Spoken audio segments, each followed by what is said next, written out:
Mm-hmm. I know you belong to somebody new. Mm-hmm.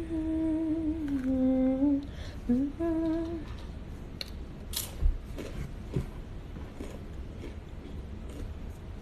Hello. I think I have you in my Scythe card collection, Ben went on. I have almost all the mid-American Scythes, but you were younger in the picture.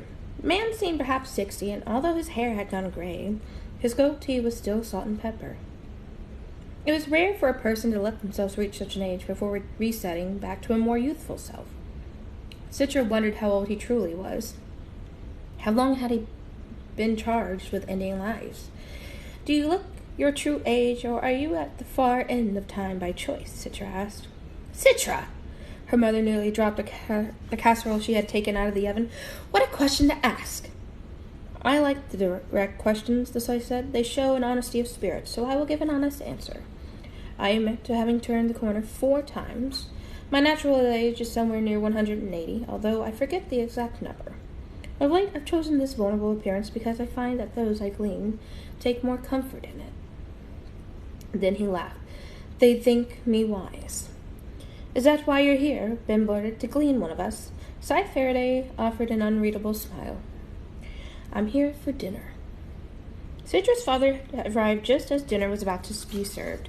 Her mom had apparently informed him of the situation, so he's much more emotionally prepared than the rest of them had been. As soon as he entered, he went straight over to Scythe Faraday to shake his hand and pretended to be far more jovial and inviting than he truly must have been. The meal was awkward, mostly signs punctuated by the occasional comment by the Scythe. You have a lovely home.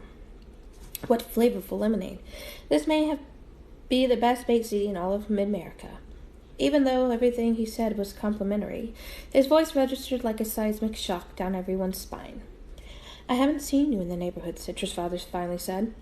I don't suppose you would have, he answered. I am not the public figure that some other Scythes choose to be. Some Scythes prefer the spotlight, but to truly do the job right, it requires a level of I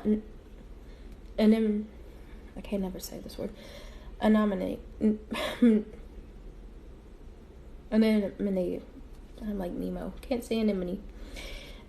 Anonymity. Right, Citra bristled at the very idea. There's a right way to glean. Right?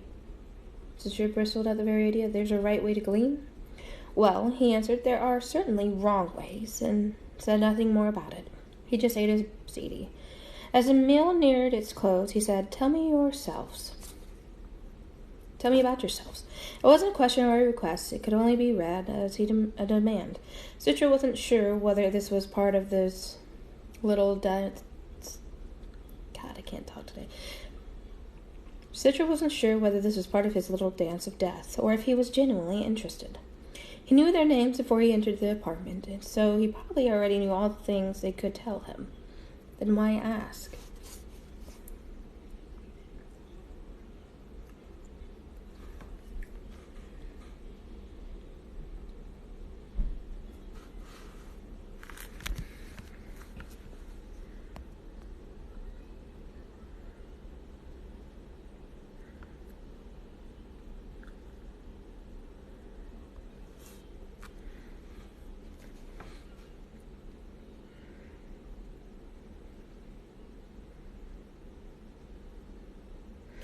I work in historical research, her brother said. I'm a food synthesis engineer, said her mother. The Scythe raised his eyebrows. And yet you cook this from scratch. She put down her fork. All from synthesized ingredients. Yes, but if we can synthesize anything, he offered, why do we still need food synthesis engineers? Citra could practically see the blood drain from her mother's face. It was her father who rose to defend his wife's existence. There is always room for improvement. Yeah, and Dad's work is important too, Ben said. What, historical research? The Scythe waved his fork, dismissing the notion. The past never changes, and from what I can see, neither does the future. He's not wrong there. We always repeat in the past. Yep.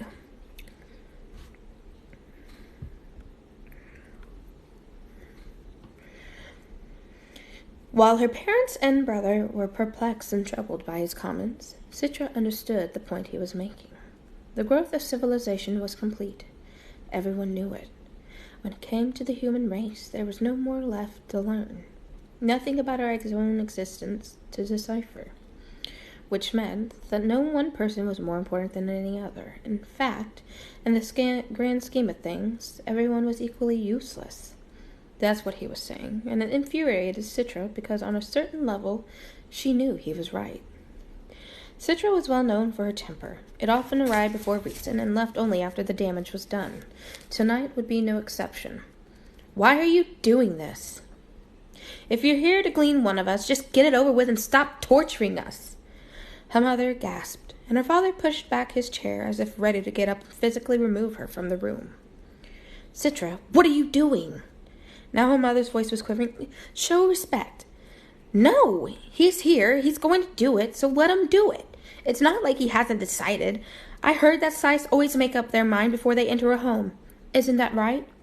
The Scythe was unperturbed by her outburst. "Some do, some don't," he said gently. "We each have our own way of doing things." By now, Ben was crying. Dad put his arm around him, but the boy was inconsolable. "Yes, Scythes must glean," Faraday said, "but we also must eat and sleep and have simple conversation." Citra grabbed his empty plate away from him. "Well, the mill's done, so you can leave." Then her father approached him. He fell to his knees. Her father was actually on his knees to this man. "Please, Your Honor, forgive her. I take full responsibility for her behavior." The Scythe stood. "An apology isn't necessary. It's refreshing to be challenged. You have no idea how tedious it gets. The pandering, the obsequious flattery, the endless parade of sycophants. A slap in the face is bracing. It reminds me that I'm human." Then he went to the kitchen and grabbed the largest, sharpest knife he could find. He swished it back and forth, getting a feel for how it cut through the air.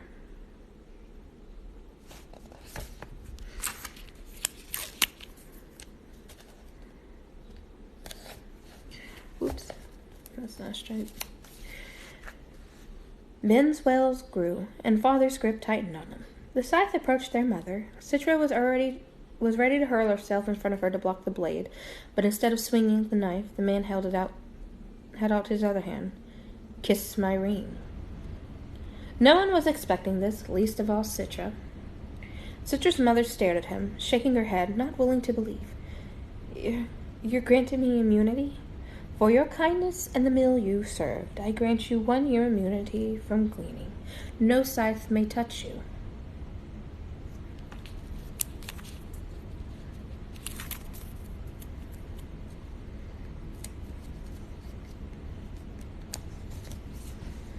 But she hesitated. "Grant it to my children instead." Still, the Scythe held out his ring to her. It was a diamond the size of his knuckle, with a dark core. It was the same ring all Scythes wore. "I am offering it to you, not them." "But, Jenny, just do it," insisted their father. And so she did. She knelt and kissed the ring, but her DNA was read and was transmitted to the Scythedom. She knelt and kissed his ring, and her DNA was read and transmitted to the Scythedom's immunity base. In an instant, the world knew that Jenny Terranova was safe from gleaning for the next 12 months. The Scythe looked to his ring, which now glowed faintly red, indicating that the person before him had immunity from gleaning. He grinned, satisfied. And finally, he told them the truth. "I am here to glean your neighbor, Bridget Chadwell," Scythe Faraday informed them. "But she was not home yet, and I was hungry." He gently touched Ben on the head, as if delivering some sort of benediction. It seemed to calm him. Then the Scythe moved to the door, the knife still in his hand, leaving no question as to the method of their neighbor's gleaning. But before he left, he turned to Citra. "You see through the facades of the world. Citra Terranova, you'd make a good Scythe." Citra recoiled. "I'd never want to be one." "That," he said, "is the first requirement." Then he left to kill their neighbor.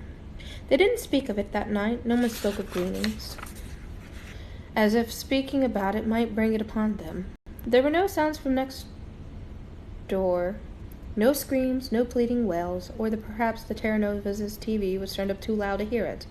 That was the first thing Citra's father did once the Scythe left, turned on the TV and blasted to drown out the gleaning on the other side of the wall.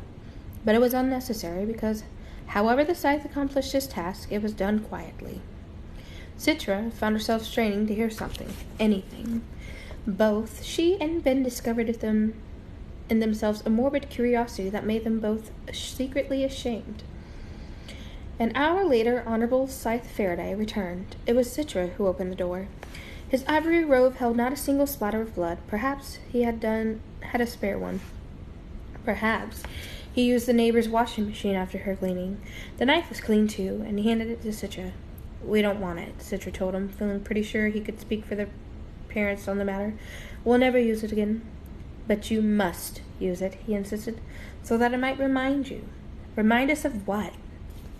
"That a scythe is merely the instrument of death, but it is your hand that swings me. You and your parents and everyone else in this world are the wielders of scythes." Then he gently put the knife in her hands. "We are all accomplices. You must share the responsibility." That may have been true, but after he was gone, Citra still dropped the knife into the trash. It is the most difficult thing a person can be asked to do, and knowing that it is for the greater good doesn't make it any easier. People used to die naturally. Old age used to be terminal affliction, not a temporary state. They were invisible killers called diseases that broke the body down. Aging couldn't be reversed, and there were accidents from which there were no return. Planes fell from the sky. Cars actually crashed. There was pain, misery, despair. It's hard for most of us to imagine a world so unsafe, with dangers lurking in every unseen, unplanned corner. All of that is behind us now, and yet a simple truth remains. People have to die.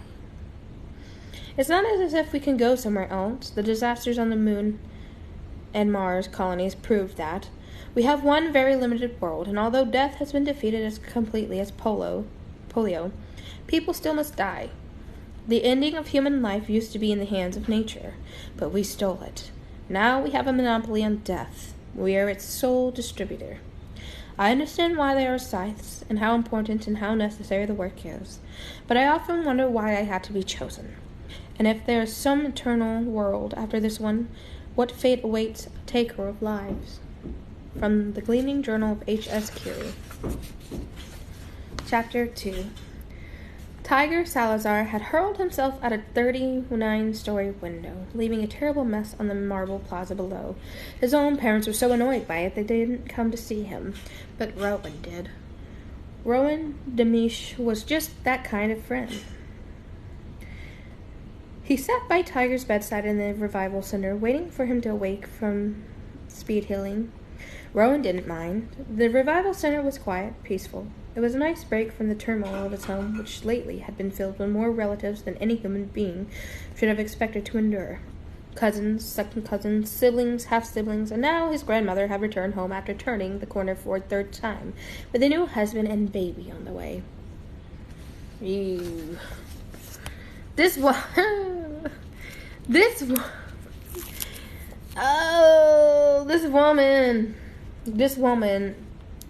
went back to give birth willingly over and over and over again. Okay. I had my baby C-section, but still, I would not wish that on nobody. The pain from a C-section is horrible. Oh, well, why don't you go sit down and I'll make you something? Carrots. We don't have carrots. No, carrots. You want a sandwich? Yeah. Okay, well, go play in your room and I'll make you a sandwich.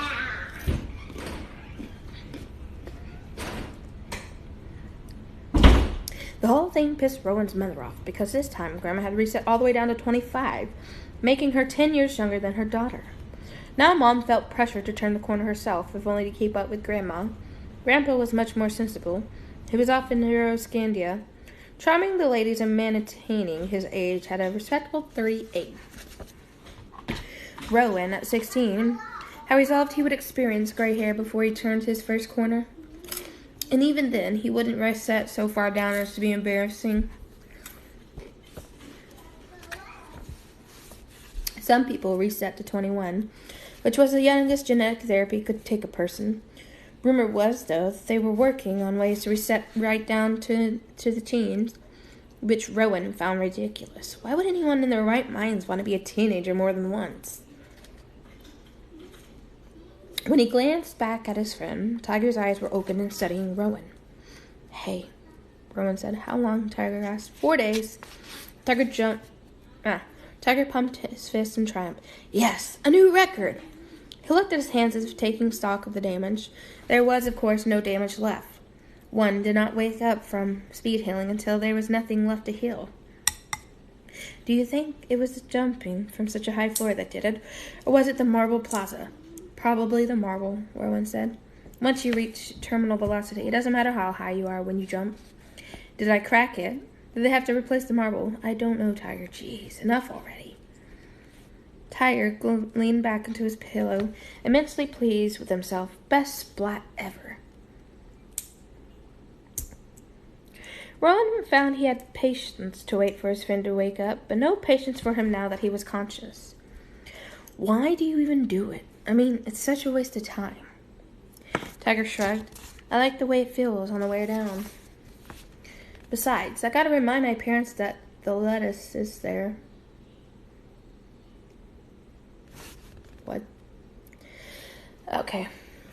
That made Rowan chuckle. It was Rowan who had coined the term lettuce kid to describe them. Both of them were born sandwiched somewhere in the middle of their families, and were far from being their parents' favorites. "I've got a couple brothers that are the meat, a few sisters that are the cheese and tomatoes, so I guess I'm the lettuce." The idea caught on, and Rowan had started a club called the Iceberg Heads at school. What am I waiting for, Mommy? What? What am I waiting for? What am I reading for? No. What am I waiting for?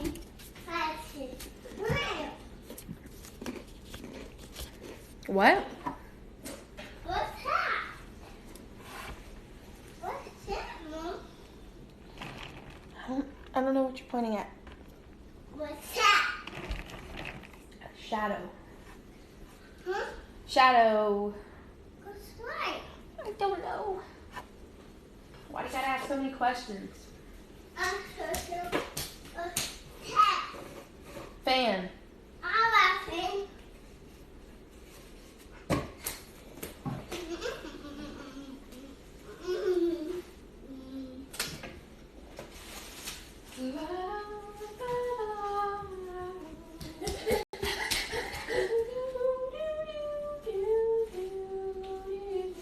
Go sit down, please. I'll bring you your sandwich. So sit down.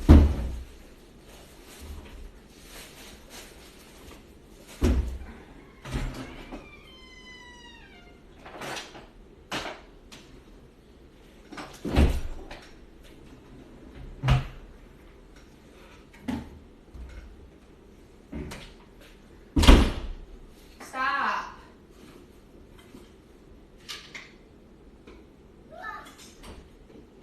Billy, I swear, if you open that door and slam it one more time, you're getting in trouble. Me? Yes, you.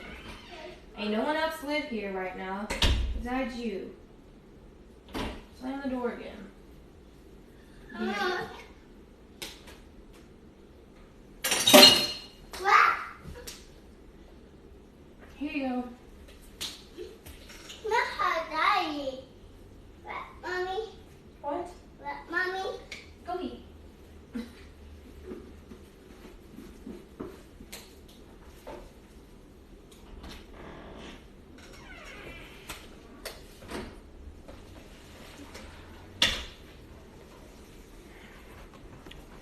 All right.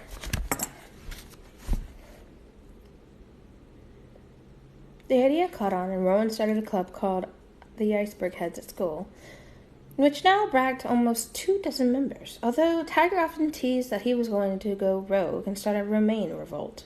Tiger had started spotting a few months ago. Rowan tried it once and found it found it a monumental pain. He ended up behind on all his schoolwork, and his parents levied all forms of punishment, which they promptly forgot to enforce, one of the perks being the lettuce. Still, the thrill of the drop wasn't worth the cost. Tiger, on the other hand, had become a splatting junkie. "You've got to find a new hobby, man," Rowan told him. "I know the first revival was free, but the rest must be costing your parents a fortune." "Yeah, and for once they have to spend their money on me." "Wouldn't you rather they buy you a car?" "Revival is compulsory," Tiger said. "A car is optional. If they're not forced to spend it, they won't." Rowan couldn't argue with that. He didn't have a car either, and doubted his parents would ever give him one. The public cars were clean, efficient, and drove themselves.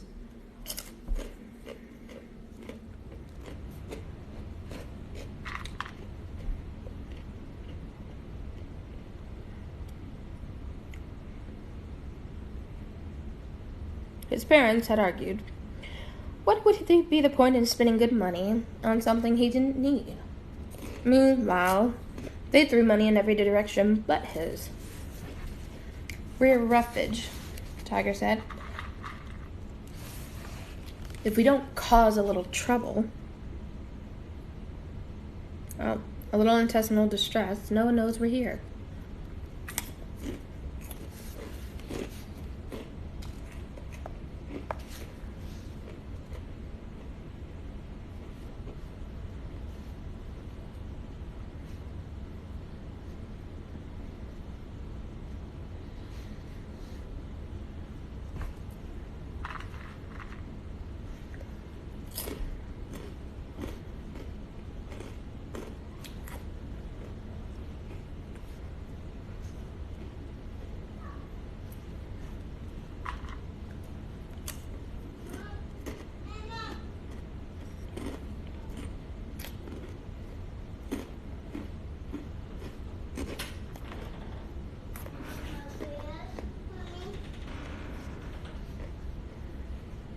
"Finley, no. Eat your sandwich."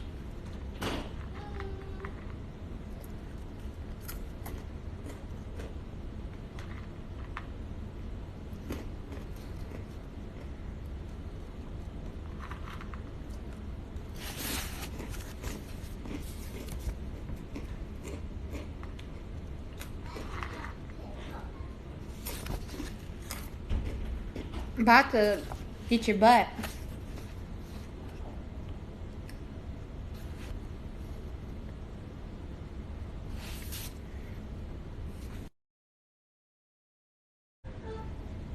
"Stop."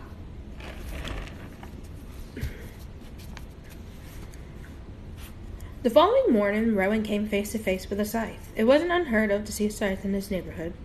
You couldn't help but run into one once in a while, but they didn't often show up in a high school. The encounter was Rowan's fault. Punctuality was not his strong point, especially now that he was expected to escort his younger siblings and half-siblings to their school before hopping into a public car and hurrying to his. He had just arrived and was heading to the attendance window when the Scythe came around the corner. His spotless ivory robe flaring behind him. Once, when hiking with his family, Rowan had gone off on his own and had encountered a mountain lion. The tight feeling in his chest now, as well as the weak feeling in his loins, had been exactly the same. Fight or flight, his biology said. But Rowan had done neither. Back then, he had fought those instincts and calmly raised his arms as he had read to do, making himself look larger. It had worked, and the animal bounded away, saving him a trip to the local revival center.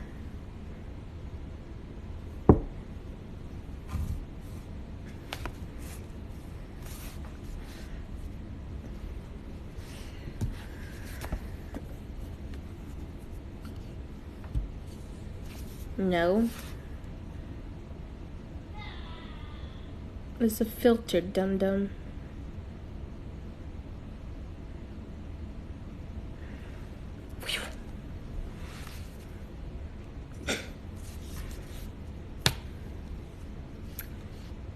What are you doing wrong?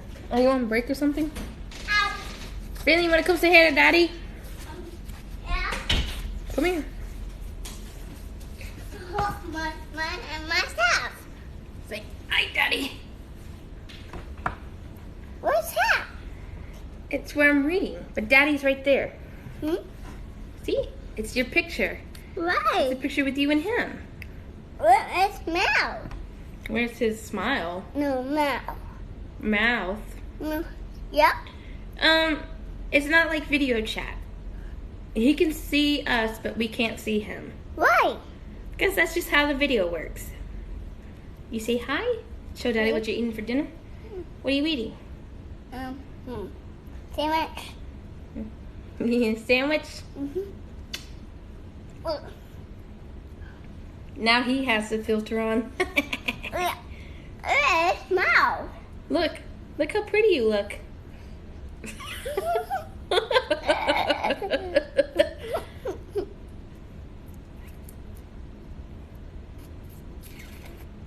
Blow kisses, go. Blow Daddy kisses. Tell him bye-bye.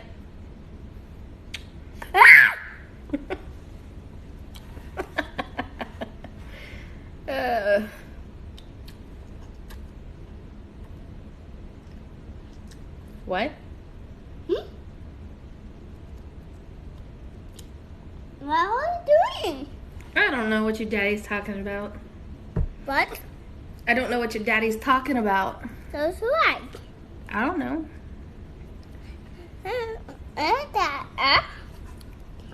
How's that air? Yeah. I got my ear.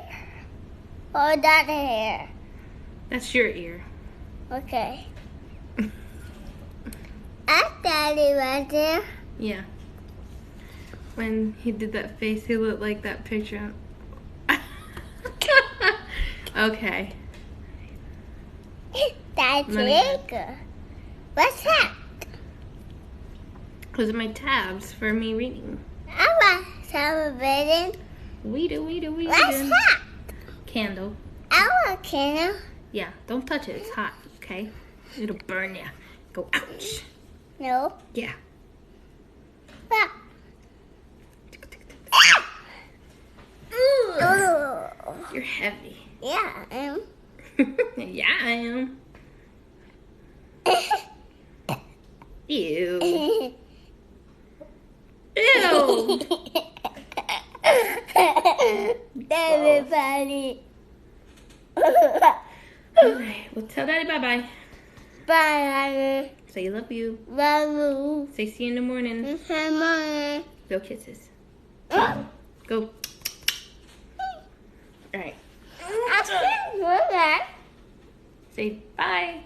Bye. I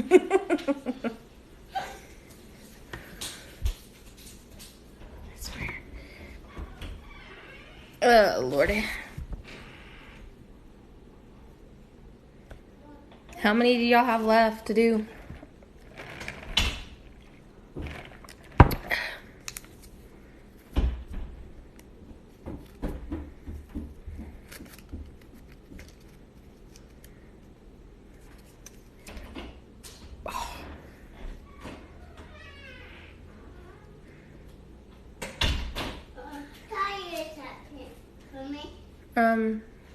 Napkin? I gave you napkins with your sandwich. Go in there and get the napkins. I saw you. I said you. You go get them. They're in your room. Daddy's gone. Daddy's gone. Now go. Bye. Why? Because he had to go back to work, baby. That's why. Because his break was over. Alright, the following morning, Rowan came face to face with a scythe. It wasn't unheard of to see a scythe in his neighborhood. You couldn't help but run into one once in a while, but they didn't often show up in high school. Go to your room.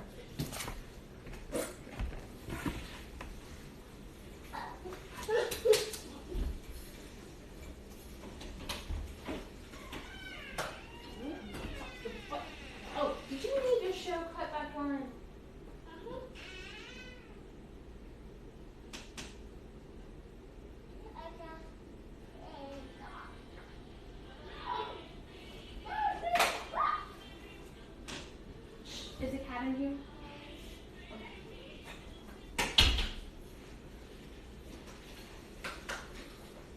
My big babies. Brum, brum, brum, brum. It smells really good right now.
The encounter was Rowan's fault.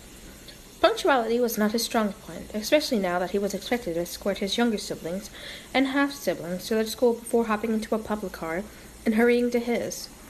He had just arrived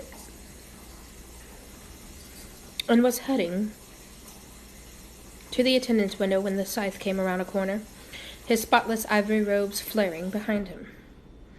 Once, when hiking with his family, Rowan had gone off on his own and had encountered a mountain lion. The tight feeling in his chest now, as well as the weak feeling in his loins, had been exactly the same. Fight or flight. He had, his biology said, but Rowan had done neither. Back then, he had fought those instincts and calmly raised his arms, as he had read to do, making himself look larger. It had worked. The animal bounded away, saving him a trip to the local revival center. Now, at the sudden prospect of a scythe before him, Rowan had an odd urge to do the same, as if raising his hands above his head could frighten the scythe away. The thought made him involuntarily laugh out loud. The last thing you want to do is laugh at a scythe. "Could you direct me to the main office?" the man asked.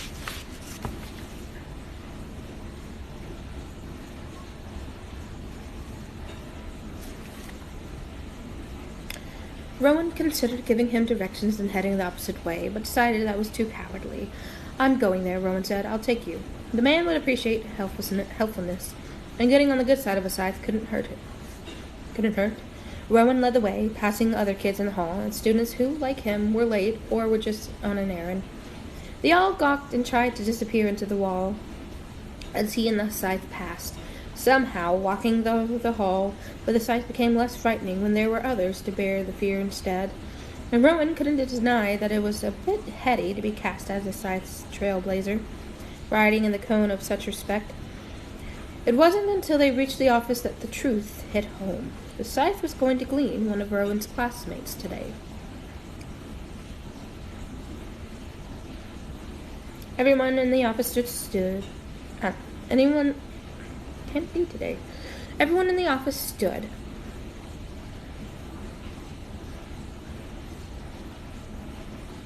The moment they saw the scythe, and he wasted no time. "Please have Cole Whitlock called to the office immediately." "Cole Whitlock," said the secretary. The scythe didn't repeat himself, because he knew she had heard. She just wasn't willing to believe. Yes, Your Honor, I'll do it right away.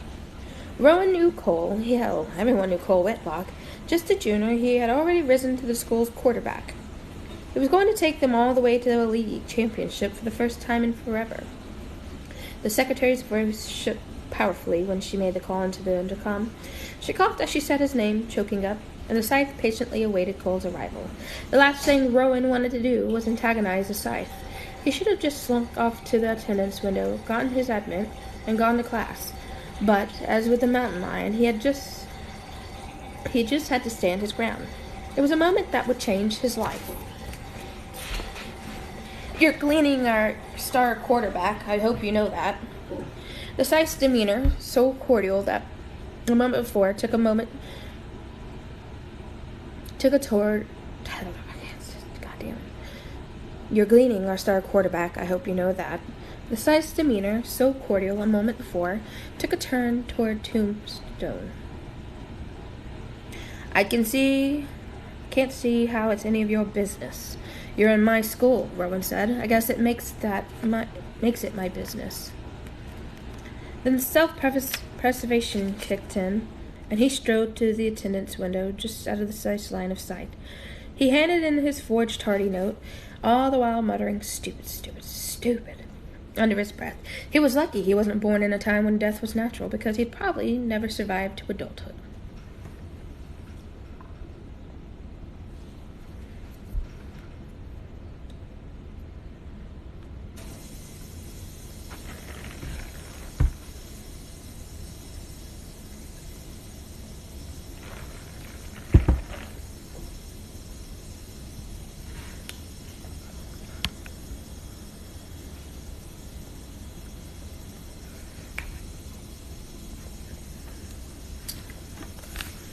As he turned to leave the office, he saw a black-eyed Cole Whitlock being led into the principal's office by the Scythe.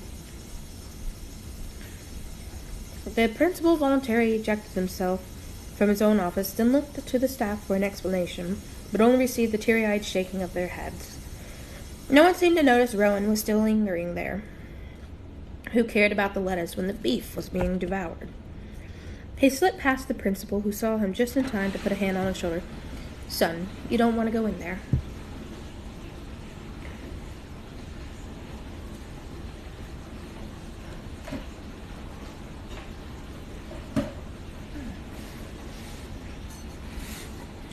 I just had it.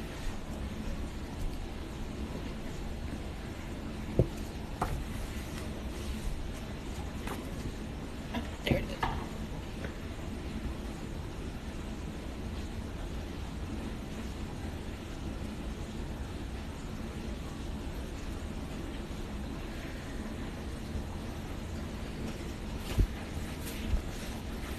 He was right. Rowan didn't want to go in there, but he went anyway, closing the door behind him.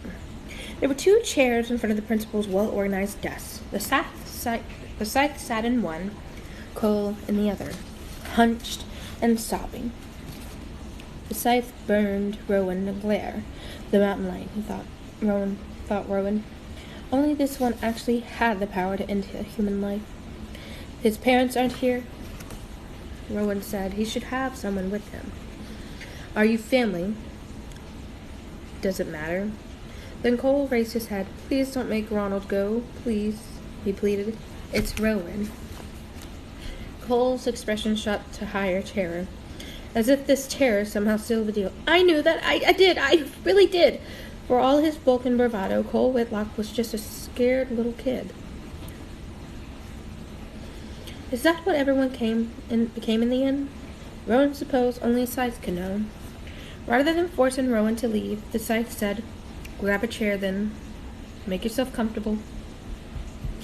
As Rowan ran around to pull out the principal's desk chair, he wondered if the Scythe was being ironic or sarcastic, or if he didn't even know that making oneself comfortable was impossible in his presence. "You can't do this to me," Cole begged. "My parents will die. They'll just die." "No, they won't," the Scythe corrected. "They'll live on." "Can you at least give them a few moments to prepare?" Rowan asked. "Are you telling me how to do my job? I'm asking you for some mercy." The scythe glared at him again, but this time it was somehow different. He wasn't just delivering intimidation, he was extracting something, studying something in Rowan. I've done this for many years, the scythe said.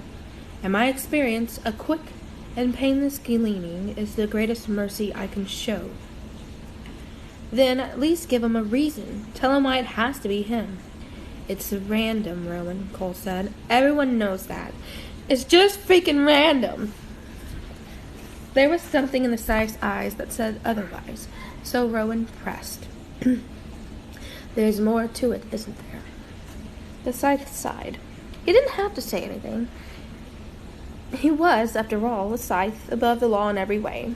He owed no one an explanation, but he chose to give one anyway.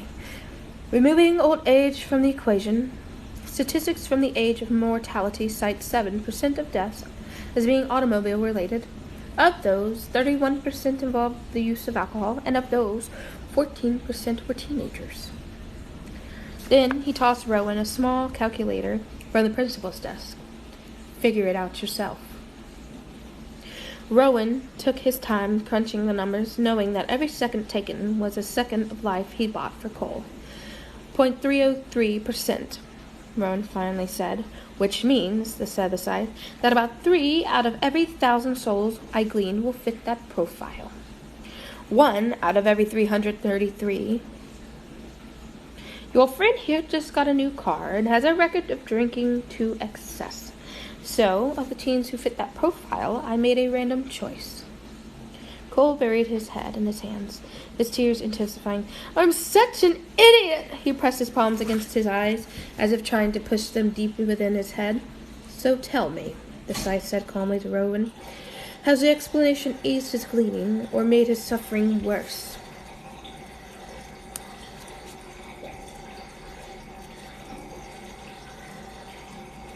Rowan shrunk a bit in his chair. Enough, the scythe said. It's time. Then he produced from a pocket in his robe a small paddle that was shaped to fit over his hand. It had a cloth back and a shiny metallic palm. Cole, I have chosen for you a shock that will induce cardiac arrest. Death will be quick, painless, and nowhere near as brutal as a car accident you would have suffered in the age of mortality. Suddenly, Cole thrust out his hand, grabbing Rowan's and holding it tightly.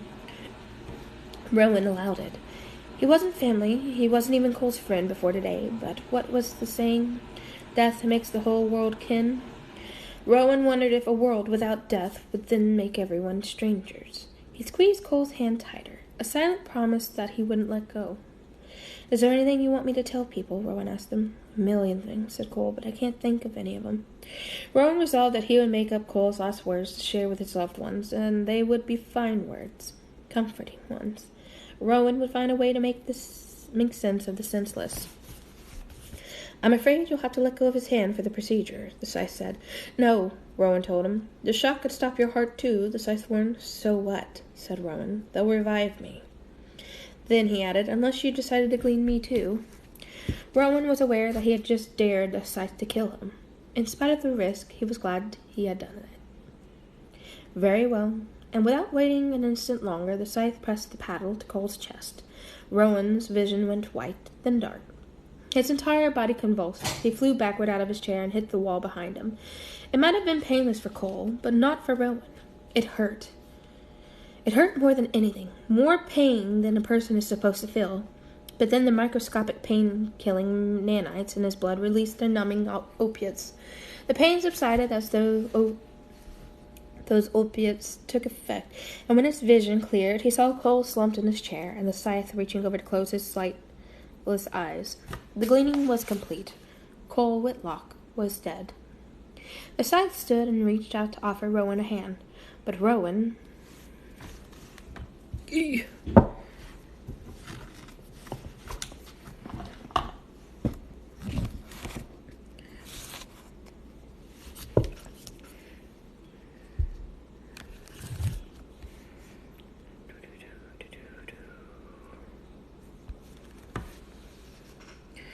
But Rowan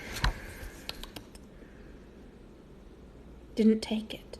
He rose from the floor on his own, and although Roman felt not an ounce of gratitude, he said, "Thank you for letting me stay."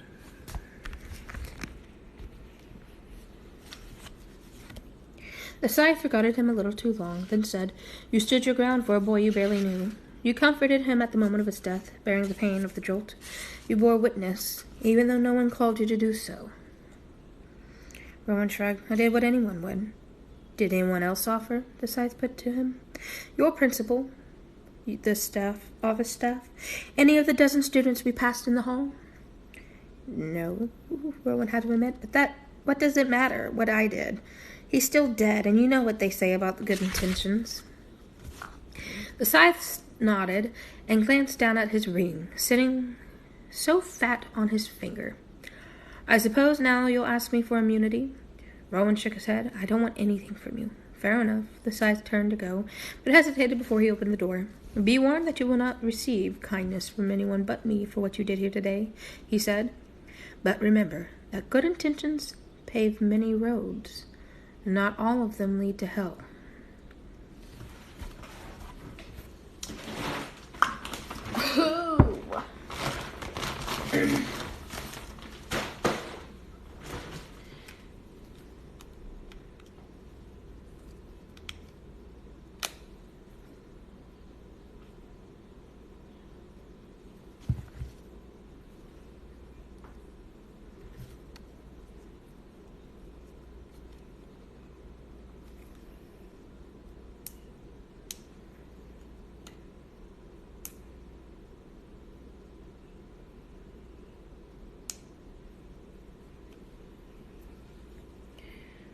It ain't no rest for the wicked. Money don't grow on trees. Got bills to pay. I got mouths to feed. Ow!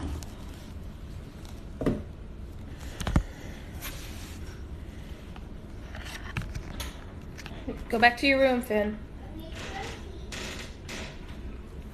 You got your cup in there? You got your cup in there. It's on the floor.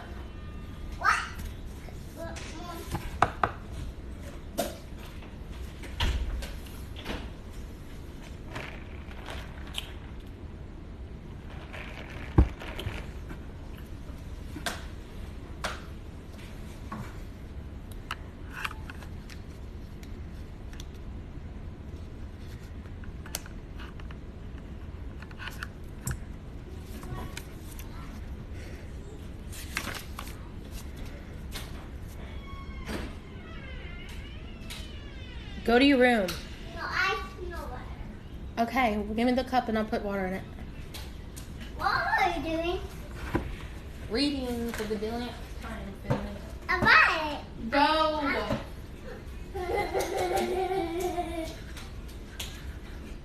Hey! Turn your closet light off.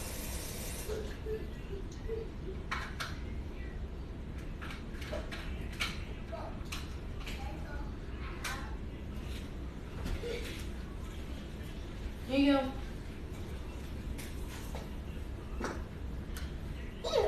You're right, Kathy. Go.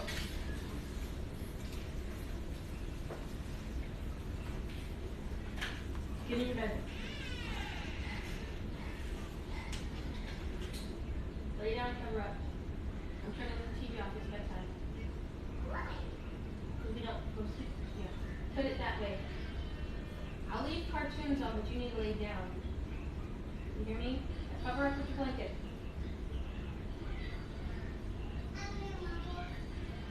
No. It's bedtime. Lay down.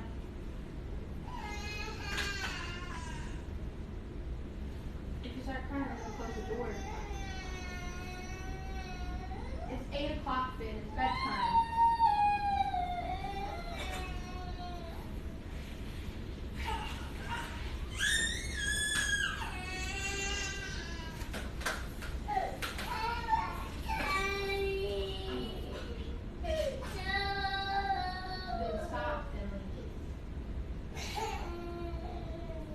Daddy's at work. He won't be home till late.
You're gonna still lay there.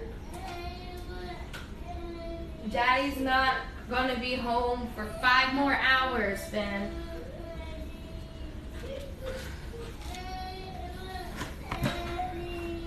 You can want Daddy all you want.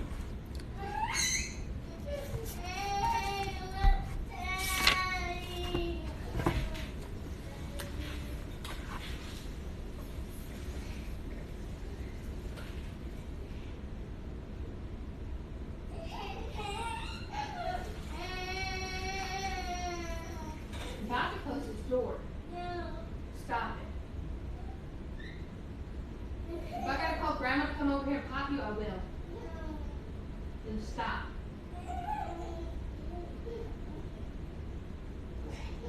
I'm gonna put on a movie, and you better be quiet. You hear me? I'll put on Minions, but you gotta be quiet. You hear me? When the movie's over, you are going to bed. TV or not. I don't care. You're going to bed.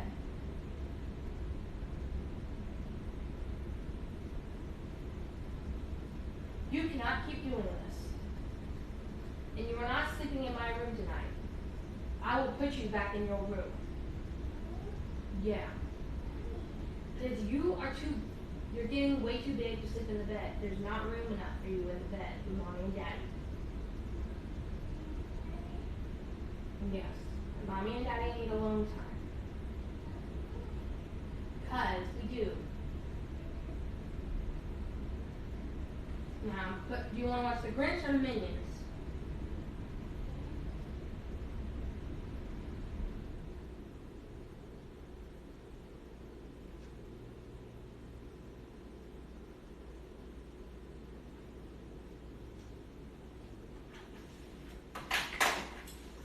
Now, hush.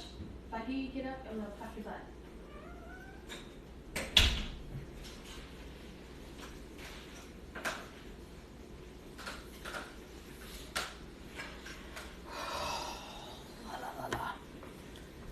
Being a mom is hard.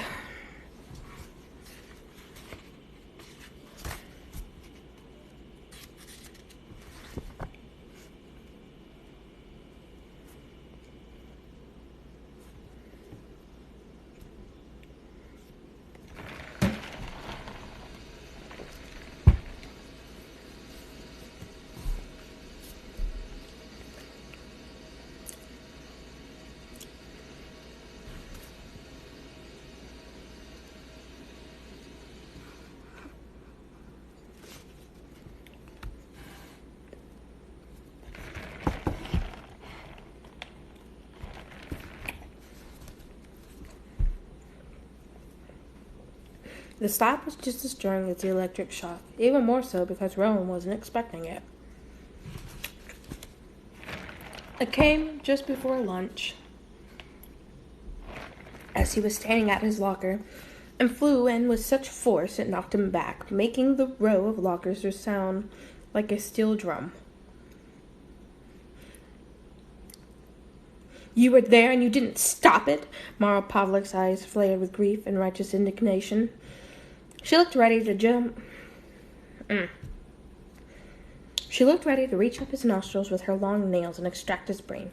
You just let him die? Mara had been Cole's girlfriend for over a year. Like Cole, she was highly popular junior, and as such would actively avoid any interaction with sophomore rabble such as Rowan. But these were extraordinary circumstances. It wasn't like that, Rowan managed to blurt out before she swung again. This time he deflected her hand. She broke a nail, but it didn't seem to care. If nothing else, Cole's gleaning had given her perspective. It was exactly like that. You went in there to watch him die. Others had begun to gather, drawn as most are to the scent of conflict. He looked to the crowd for a sympathetic face, someone who might take his side. But all he saw in the faces of his classmates was communal disdain. Mara was speaking and slapping for all of them. Excuse me, sorry. This is not what Rowan had expected. Not what he wanted pats on the back for coming to Cole's aid in his last moments. But he wasn't expecting such an unthinkable accusation.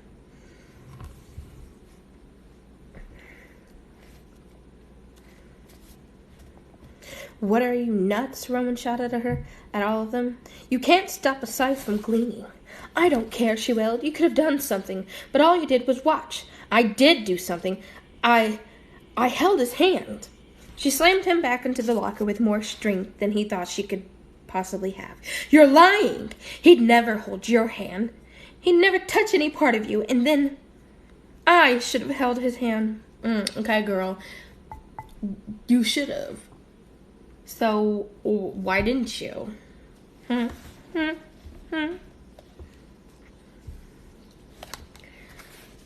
Was it because you a pussy-ass bitch?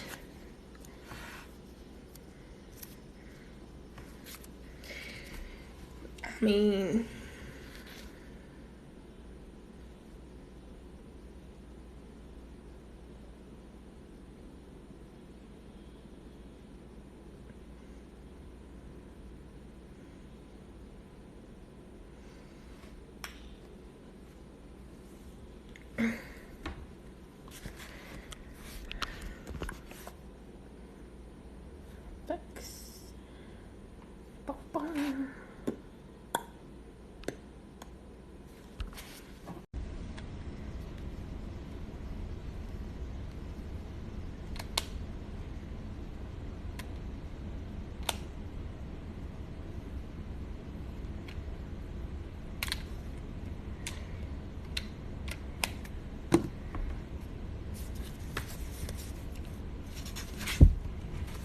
Yeah, you helped him into the grave, someone said, and everyone else grumbled in agreement. It was no use. He had been tried and convicted, and the more he denied it, the more convinced they'd be of his guilt.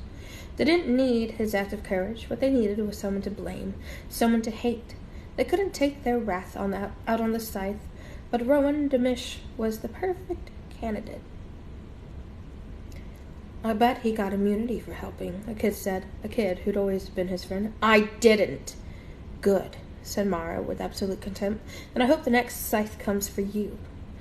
He knew she meant it, not just in the moment, but forever. If the next Scythe did come for him, she would relish the knowledge of his death.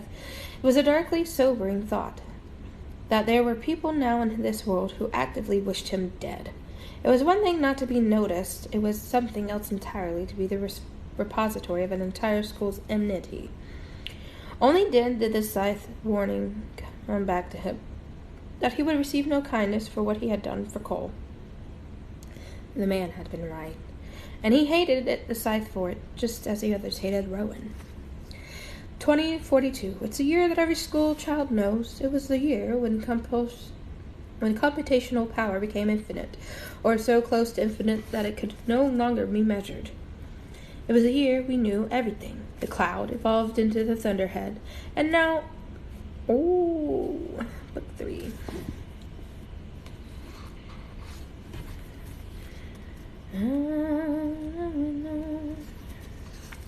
Or book 2. Got these mixed. Mixy. Oh well. Oops.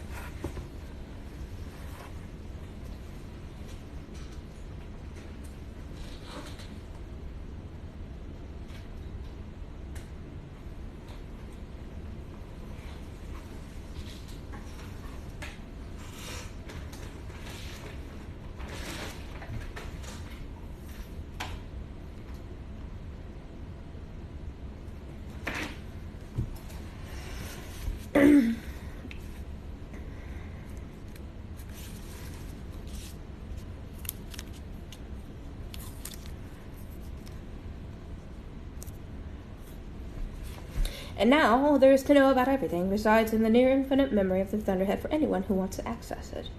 But like so many things, once we had possession of the infinite knowledge, it suddenly seemed less important, less urgent. Yes, we know everything, but I often wonder if anyone bothers to look at all that knowledge.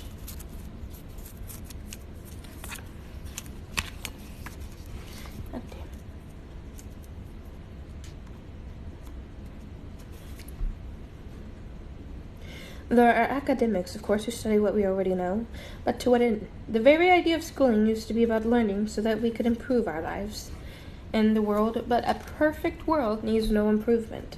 Like most everything else we do, education from grade school through the highest of universities, it's just a way to keep busy. 2042 is the year we conquered death, and also the year we stopped counting. Sure, we still numbered years for a few more decades, but at the moment of immortality, passing time ceased to matter.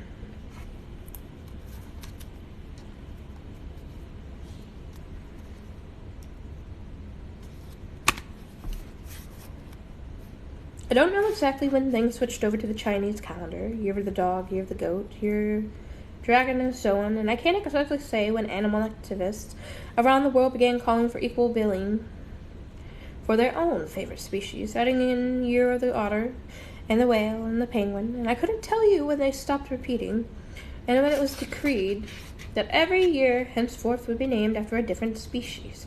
All I know for sure is that it's this year, this is the year of the ocelot. As for the things I don't know, I'm sure they're all up there in the thunderhead for anyone with the motivation to look. From the Gleaning Journal of H.S. Curie. Chapter 3. Force of Destiny. The invitation came to Citra in early January. It arrived by post, which was the first indication that it was out of the ordinary. There were only 3 types of communication that arrived by post: packages, official business, or letters from the eccentric. The only type of people who still wrote letters. This appeared to be of the third variety. "Well, open it," Ben said, more excited by the envelope than Citra was. It had been handwritten. Oh well, I guess this is out for the day. It had been handwritten, making it even odder. True, handwriting was still offered as an elective, but aside from herself, she knew few people who had taken it. She tore the envelope open and pulled out a card that was the same eggshell color as the envelope, then read to herself before reading it aloud. "The pleasure of the company is requested at the Grand Civic Opera, January 9th, 7 p.m. There was no signature, no return address. There was, however, a single ticket in the envelope. "The opera," said Ben. "Ew!" Citra couldn't agree more. Could it be some sort of school event? Their mother asked. Citra shook her head. If it was, it would say so. She took the invitation and the envelope from Citra to study them herself. "Well, whatever it is, it sounds interesting. It's probably some loser's way of asking me on a date because he's too afraid to ask me into my face." "Do you think you'll go?" her mother asked. "Mom, a boy who invites me to the opera is either joking or delusional. Or he's trying to impress you." Citra grunted and left the room, annoyed by her own curiosity. "I'm not going," she called out from her room, knowing full well that she would. The Grand Civic Opera was one of the several places where anyone who was anyone wanted to be seen. At any given performance, only half the patrons were there for the actual opera. The rest were there to participate in the great melodrama of social climbing and career advancement. Even Citra, who moved in none of those circles, knew the drill. She wore the dress she had bought for the previous year's homecoming dance when she was sure that Hunter Morrison would invite her. Instead, Hunter had invited Zachary Swain, which apparently everyone but Citra knew would happen. They were still a couple, and Citra, until today, hadn't had any use for the dress.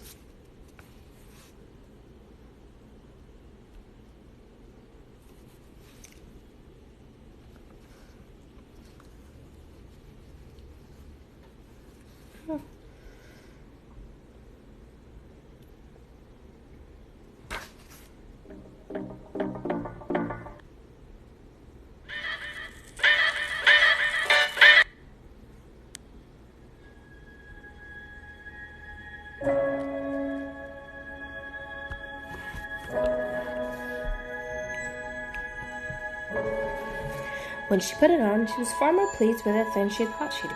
Teenage girls change in a year, but now the dress, which was more about wishful thinking last year, actually fit her perfectly. In her mind, she had narrowed down the possibilities of her secret admirer. It could only be of 5, only 2 of whom would enjoy spending an evening alone with. Oh, only 2 of whom she would enjoy spending an evening alone with. The other 3 she would endure for the sake of novelty. There was, after all, some fun to be had spending an evening pretending to be pretentious. Her father insisted on dropping her off. Call when you're ready to be picked up.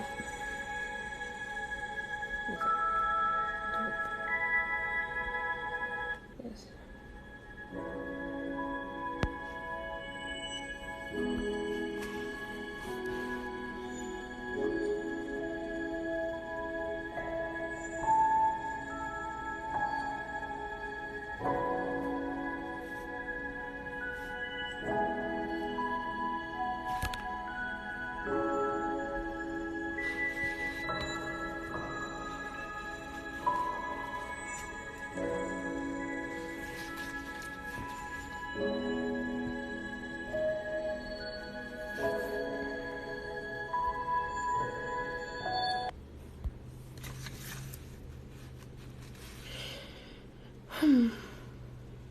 Her father insisted on dropping her off. Call when you're ready to be picked up.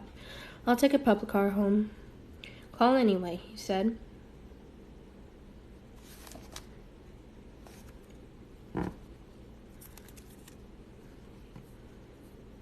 He told her she looked beautiful for the 10th time. Then she got out and he drove off to make room for the limousines and Bentleys in the drop-off queue. She took a deep breath and went up the marble steps, feeling as awkward and as out of place as Cinderella at the ball. Upon entering, she was not directed toward either the orchestra or the central staircase leading to the balcony. Instead, the usher looked at the ticket, looked at her, then looked at the ticket again, before calling over a second usher to personally escort her. "What's all this about?" she asked. Her first thought was that it was a forged ticket and she was being escorted to the exit. Perhaps it had been a joke after all, and she was already running a list of suspects through her mind. But then a second usher said, "A personal escort is customary for a box seat, miss." Box seats, Citra recalled, were the ultimate kind of money. What if this invitation came to her by mistake, or if there actually was some sort of big, important person waiting for Citra? What on earth were his or her intentions? Turn back around, turn, chicka-dum, boom, chicka-dum, boom, boom, chicka-dum. Alright. Here we are. The usher pulled back the curtain of the box to reveal a boy her age already sitting there. He had dark hair and light freckled skin. He stood up when he saw her, and Citra could see that the suit revealed a little too much of his socks. "Hi." "Hello." And the usher left them alone. But he held up an invitation that looked exactly like hers. "I'm not much into opera, but hey, it's better than doing nothing at home, so should I, know you?" Citra laughed out loud. She didn't have a mysterious admirer. It appeared they had both had mysterious matchmakers, which set Citra working on another mental list, at the top of which were her own parents. Perhaps this was the son of one of their friends, but this kind of subterfuge was pretty obtuse, even for them. "What's so funny?" the boy asked, and she showed him her identical invitation. It didn't make him laugh. Instead, he seemed a bit troubled, but didn't share why. He introduced himself as Rowan, and they shook hands just as the lights dimmed.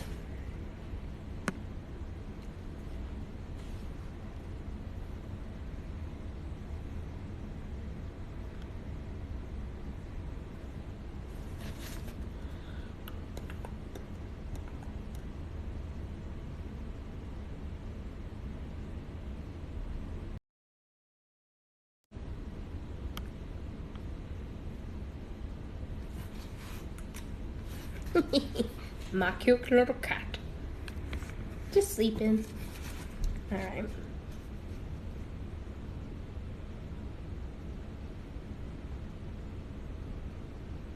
He introduced himself as Rowan, and they shook hands just as the lights dimmed. The curtain went up, and the music exploded too lush and loud for them to be able to hold a conversation.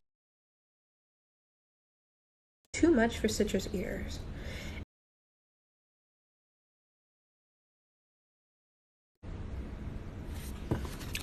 Perfect, because this is what we're reading. The music was rich and pretty until it became too much for Citra's ear, and the stories, while were easy to follow even without knowledge of Italian, had little resonance for either of them. It was, after all, a work from the age of mortality. War, vengeance, murder. All the themes on which the tale was strung were so up for their first act intermission. Rowan had no more clue than she did, so they shared whatever they could that might help them. Thanks. He told her that his was 33, 13, 12, 22, 20. She thought to ask him if he knew the sub-index of his other component, because 20% was very high. But if he didn't know, the question would embarrass him. We both have 12% Pan-Asian ancestry, he pointed out. Could that have something to do with it? But he was grasping at straws. It was merely coincidence. Then, toward the end of intermission, the answer stepped into the box behind them. Good to see you're getting acquainted. Although it had been a few months since their encounter, Citra recognized him immediately. Honorable Scythe Faraday was not a figure you soon forgot. And it was a statement of fact, because Citra was convinced her gift played a part.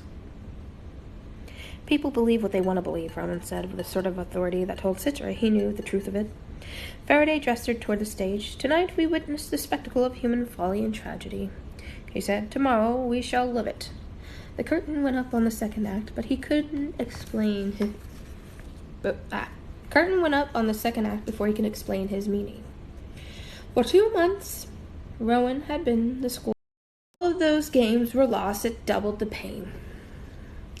And Rowan was never particularly popular, nor was he ever a target of derision before, but now he was cornered and beaten on a regular basis. He was shunned, and even his friends actively avoided him. Tiger was no exception. That's kind of sad. So then he wasn't really your friend then. It's unfortunate. Guilt by association, man, Tiger said. For lunch for some newly inflicted bruises to heal. You may want to consider switching schools. The kids began to boo and throw food at him until he said, I want you all to know that my uncle's coming back, and he asked me to choose who gets gleaned next.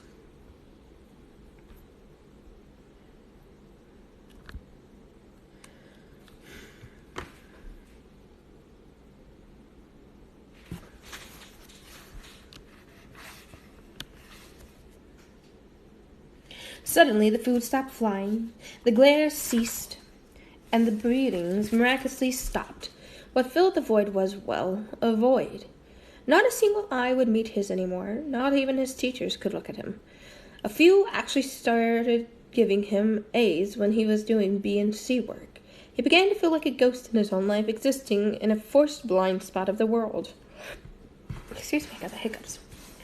At home, things were normal. His stepfather stayed entirely out of his business, and his mother was preoccupied with too many other things to give him much attention to his troubles. They knew what had happened at school and what was happening now, but they dismissed it in that self-serving way parents often had of pretending anything they can't solve is not really a problem. Ugh.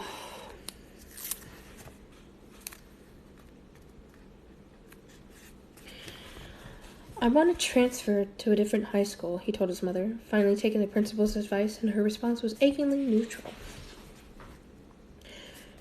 If you think that's the best. He was half convinced if he told her he was dropping out of society and joining a tone cult, she'd say, if you think that's best. So when the offer invitation arrived, he hadn't cared who sent it. Whatever it meant, it was salvation, at least for an evening. The girl he met in the box seat was nice enough, pretty confident. The kind of girl who probably already had a boyfriend, although she never mentioned one. Then the Scythe showed up, and Rowan's world shifted back into a dark place. This was the man to be responsible for his misery. If he could have gotten away with it, Rowan would have pushed him over the railing, but attacks against Scythes were not tolerated. The punishment was the gleaning of the offender's entire family. It was a consequence that ensued safety for the revered bringers of death. At the close of the opera, Scythe Faraday gave them a card and very clear instructions. You will meet me at this address tomorrow morning, precisely at 9. What should we tell our parents about tonight? Citra asked. Apparently, she had parents at 9. What should we tell our parents about tonight? Citra asked. Apparently, she had parents who might care. Tell them whatever you like, it doesn't matter, as long as you're there tomorrow morning.